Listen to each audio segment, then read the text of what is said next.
প্রশ্ন করো। কি প্রশ্ন করব বলো? আমি তো জানি না।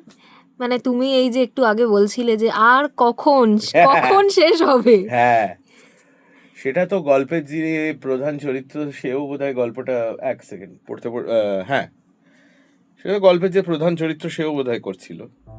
এটা কিন্তু একটা অসাধারণ গল্প। শেষ বাঁকে দাঁড়িয়ে হচ্ছে দীপান্বিতা দির লেখা প্রথম উপন্যাস, ঠিক আছে? আর এটা সম্পূর্ণভাবে সত্য ঘটনার উপর বেসড। দীপান্বিতা রায়কে অনেকেই চেনেন না, গোয়েন্দা গল্প লিখেছেন, ফ্যান্টাসি স্টোরিজ লিখেছেন, অনেক কিছু করেছেন, কিন্তু এসব কিছু করার আগে উনি কিন্তু ছিলেন সাংবাদিক। আর সাংবাদিক মানে একেবারে হার্ড নিউজ করতেন। তো এই যে একটি ডাক্তার খুনের ঘটনা, সেটা কিন্তু উনি কভার করেছিলেন। যখন এর হিয়ারিংস হয়েছিল তখন উনি কোর্টে গেছিলেন। ইনফ্যাক্ট যে ভিকটিম, তার স্ত্রীকে উনি এক্সটেন্সিভলি ইন্টারভিউ করেছেন। সেই সব অভিজ্ঞতার ওপর ভিত্তি করেই উনি তার এই প্রথম উপন্যাস লেখেন।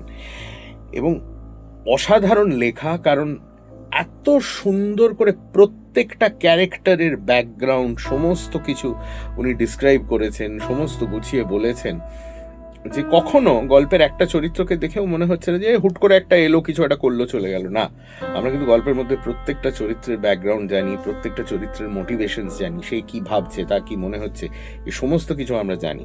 এক্সট্রিমলি ডিটেইলড লেখা এবং একটা অসাধারণ গল্প। এটাকে গোয়েন্দা গল্প বলা চলে না, কারণ গোয়েন্দাগিরি মানে সেরকম কোনো ড্রামাটিক ডিটেকটিভ ক্যারেক্টার এই গল্পের মধ্যে নেই।